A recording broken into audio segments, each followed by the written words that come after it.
Dal Vangelo secondo Luca. Mentre erano in cammino, entrò in un villaggio e una donna di nome Marta lo ospitò. Ella aveva una sorella di nome Maria, la quale, seduta ai piedi del Signore, ascoltava la sua parola. Marta, invece, era distolta per i molti servizi. Allora si fece avanti e disse: Signore, non ti importa nulla che mia sorella mi abbia lasciata sola a servire? Dille dunque che mi aiuti. Ma il Signore le rispose: Marta, Marta, tu ti affanni e ti agiti per molte cose, ma di una cosa sola c'è bisogno. Maria ha scelto la parte buona, che non le sarà tolta.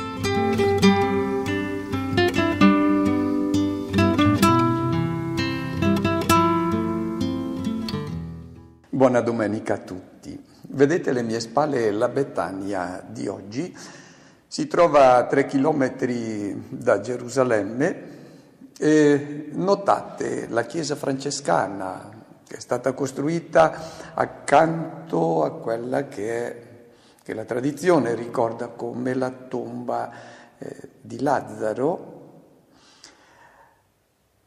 Si trova in quella che era l'area della necropoli del tempo di Gesù. Sapete che i villaggi sono molto facili da delimitare perché il negativo è rappresentato proprio dai cimiteri. Bene, la tomba di Lazzaro segnava proprio il luogo dove finiva il villaggio che sorgeva sulla costa, lungo le pendici orientali del Monte degli Olivi, che li vedete sulla destra. Difatti, continuando lungo la strada, risalendo le pendici del Monte degli Olivi, ancora oggi si vedono degli scavi, delle grotte, cisterne, cantine, forni del tempo di Gesù. Sono state trovate anche giare per granaglie, lucerne. Facciamo un passo indietro di quasi 200 anni e abbiamo 2 foto che ci presentano una Betania molto antica che ci dà un'immagine di quella che doveva essere la Betania del tempo di Gesù. Lì vedete il villaggio che continua lungo il Monte degli Olivi. E in questo villaggio c'era una famiglia alla quale Gesù faceva riferimento quando arrivava a Gerusalemme. La conosciamo perché ce ne parla l'Evangelista Luca e ce ne parla anche Giovanni con il celebre episodio della rianimazione del fratello di questa famiglia, Lazzaro. È una famiglia però un po' strana. Notate come ci sono soltanto fratelli, sorelle, non ci sono mariti, mogli, padri, madri. E questo è servito agli evangelisti Giovanni e Luca per presentarci in questa famiglia l'immagine della comunità cristiana, che è composta da sorelle e da fratelli. Bene, Gesù si trova a Gerusalemme, e Gerusalemme non è Nazareth, non è Caffarno, è un ambiente molto ostile a Gesù. Ci sono gli scribi, i farisei, i dotti che gli tendono tranelli, vogliono toglierlo di mezzo.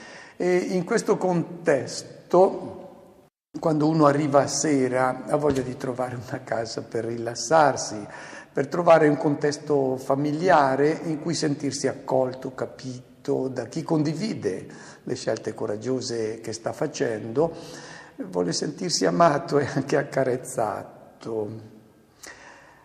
Gesù è così, il nostro Dio è così, ha bisogno di sentirsi amato, accarezzato fin da bambino, quando si è trovato fra le braccia di una quindicenne, la madre Maria.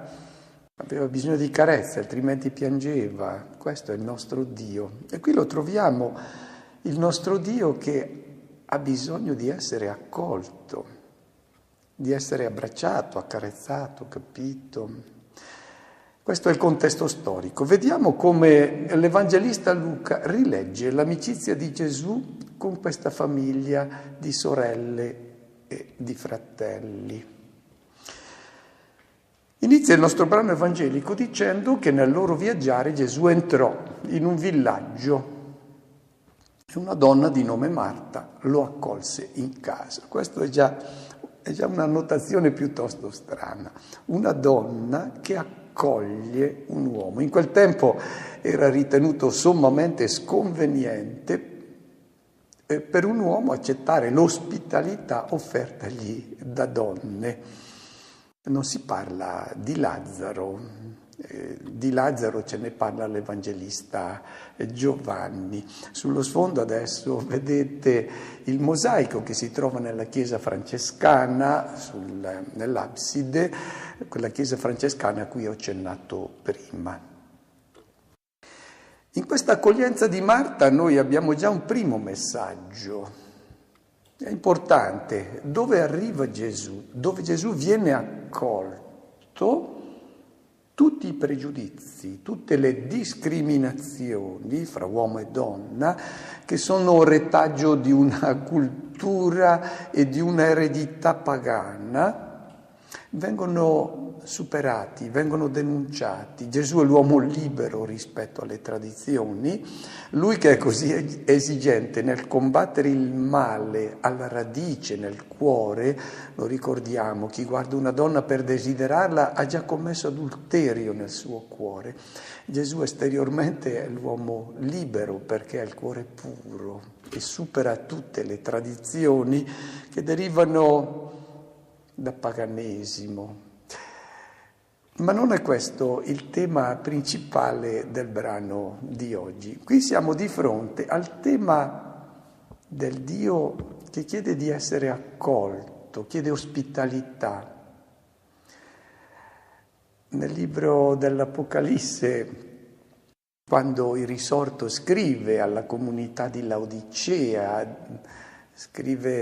ha un'espressione molto bella: io sto alla porta e busso, se qualcuno ascolta la mia voce, apre la porta, io verrò da lui, cenerò con lui ed egli con me. Chiede accoglienza, vuole entrare nella nostra casa. La casa indica nella vita di ognuno, non solo la casa, la comunità cristiana o la famiglia, vuole entrare nel nostro intimo, proprio come gli innamorati che chiedono ospitalità, stanno male se non vivono accanto alla persona amata. Magnifico questo versetto dell'Apocalisse e allude certamente al Cantico dei Cantici, quando l'innamorato arriva alla casa dell'amata e le dice: aprimi sorella mia, mia amica, mia colomba perfetta mia, perché il mio capo è bagnato di rugiada, i miei riccioli di gocce notturne, ha corso tutta la notte perché non può stare senza l'innamorata. Dio è così. Ha bisogno di affetto, di calore umano, di amicizia sincera. Non ci avevamo mai pensato che questo è il nostro Dio. Noi abbiamo imparato a considerare Dio come una specie di re sempre seduto in trono, al quale si ricorre per chiedere qualche favore, che poi anche piuttosto restio nel concedere questi favori. Sembra almeno così. Invece è Lui che ha bisogno di essere accolto. È un Dio molto umano, molto tenero, un Dio che ha bisogno di compagnia. Questo è il nostro Dio. Fa udire la sua voce, non si impone con la violenza. Fa una proposta di amore: mi lasci entrare nella tua vita, ti porto la gioia, solo per portarti alla felicità. E l'apertura deve avvenire dall'interno. Ecco, Marta è colei che accoglie. Però ci sono molti modi di accogliere Gesù. E in queste due sorelle vengono mostrati due atteggiamenti diversi, una che fa la scelta buona e l'altra che ama Gesù, lo accoglie, ma le manca qualcosa. Il brano evangelico continua dicendo che Marta aveva una sorella chiamata Maria, la quale stava seduta ai piedi di Gesù. La traduzione esatta, per la traduzione esatta bisognerebbe aggiungerci un perfino, addirittura stava seduta presso i piedi di Gesù e ascoltava la sua parola. Questa posizione assunta da Maria è significativa. Nella casa palestinese non esistono seggiole ma stuoie e tutti si mettono a sedere per terra, ma questa non è una banale informazione.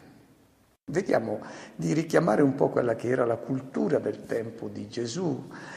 La richiamo con una immagine di una tenda tipica del tempo dei patriarchi, di Abramo, ma anche in seguito. Notate come quella tenda è separata in due parti, viene indicata questa separazione e una parte era riservata agli uomini, quella dove ci sono le seggiole, l'altra alle donne dove ci sono le giare.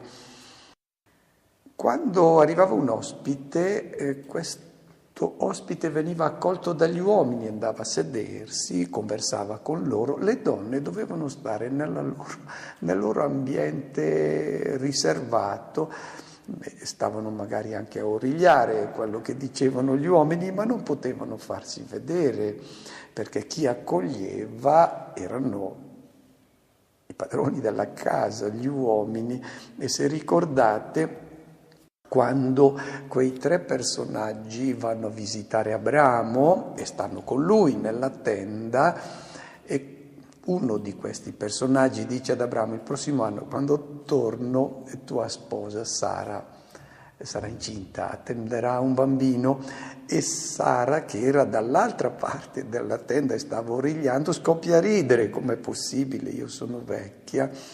E dirà quel personaggio: tu hai riso. No, non ho riso, dirà Sara. No, tu hai riso, e difatti tu chiamerai tuo figlio Isacco. Yitzhak significa colui che sorriderà, un bel nome Isacco, sorriderà. Al tempo di Gesù la tradizione non era molto diversa, erano gli uomini che accoglievano gli ospiti e le donne dovevano stare in un ambiente riservato. Qui abbiamo Marta che accoglie e Maria che si siede ad ascoltare la parola. È un'espressione questa che ha un valore tecnico, quella di stare seduta ai piedi di Gesù. Perché? Perché era l'espressione che indicava il discepolo che si sedeva per ascoltare regolarmente le lezioni di un maestro. Ricordiamo Paolo, il quale negli Atti degli Apostoli dice: io sono stato seduto ai piedi di Gamaliele, cioè sono stato discepolo del più famoso dei maestri del mio tempo. E quindi questa espressione, che apparentemente è affettuosa, devota, in realtà nel contesto costituisce una novità molto trasgressiva. Gesù accoglie fra i suoi discepoli, cosa che nessun altro rabbino avrebbe mai fatto, accoglie una donna. Ricordiamo cosa dicevano i rabbini: è meglio bruciare la Bibbia che metterla in mano a una donna. E anche le donne non osino pronunciare la benedizione prima dei pasti. E ancora, se una donna va alla sinagoga, stia nascosta, non compaia in pubblico. E c'erano anche i matronei nella sinagoga di Cafarno, che è del IV secolo, però c'era il matroneo, le donne dovevano stare appartate. E Paolo è anche erede di questa cultura, le donne tacciano nelle assemblee, non è permesso loro di parlare, se vogliono imparare qualcosa interroghino i loro mariti, è la lettera ai Corinzi. Non si dice che Maria è assorta in preghiera, che sta a contemplare, ascolta la parola, quindi non ci si può richiamare a lei per giustificare un devozionismo, un intimismo religioso. Qui si parla di accoglienza di Gesù e di accoglienza della sua parola. Veniamo adesso ai due atteggiamenti, quello di Marta. Marta era distratta in giro riguardo al molto servizio, questa è la traduzione corretta del testo, era distratta in giro per il molto servizio. Credo potrebbe essere questa la situazione anche di tanti cristiani che hanno successo nella loro professione. Appena svegli al mattino cominciano ad agitarsi, un'agenda fittissima di impegni, 3-4 cellulari che squillano in continuità, corrono tutto il giorno e poi arrivano alla sera sfiniti, non hanno avuto un minuto di tempo per riflettere sul senso di ciò che stanno facendo, sugli obiettivi ultimi del loro lavoro e poi non hanno un attimo per dialogare con Dio. Credo che Marta rispecchi bene queste persone che fanno delle cose molto belle, hanno anche successo, ma non hanno tempo per pensare, per riflettere, per trovare una meta, un obiettivo che unisca tutti questi loro sforzi per un ideale. Pensiamo anche, facciamo un altro esempio, credo che molte mamme sentiamo dire mio figlio è buono, si impegna nel volontariato, è generoso, si dà da fare, ma non gli si può parlare di andare in chiesa, di leggere, di meditare una pagina del Vangelo. Sono persone buone, anche Marta è buona, ha accolto Gesù, ma le manca qualcosa, c'è un modo di accogliere che viene prima, che è la parte buona. Vediamo come si comporta Marta.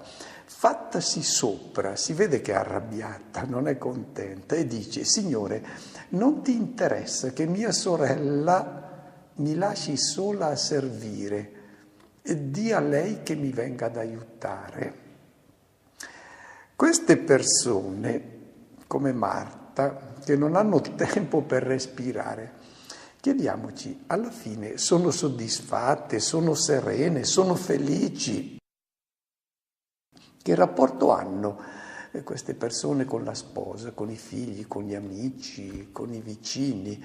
Come accolgono chi magari intralcia i loro programmi o forse viene a chiedere un aiuto? Sono tutti presi dai loro impegni, sono come Marta.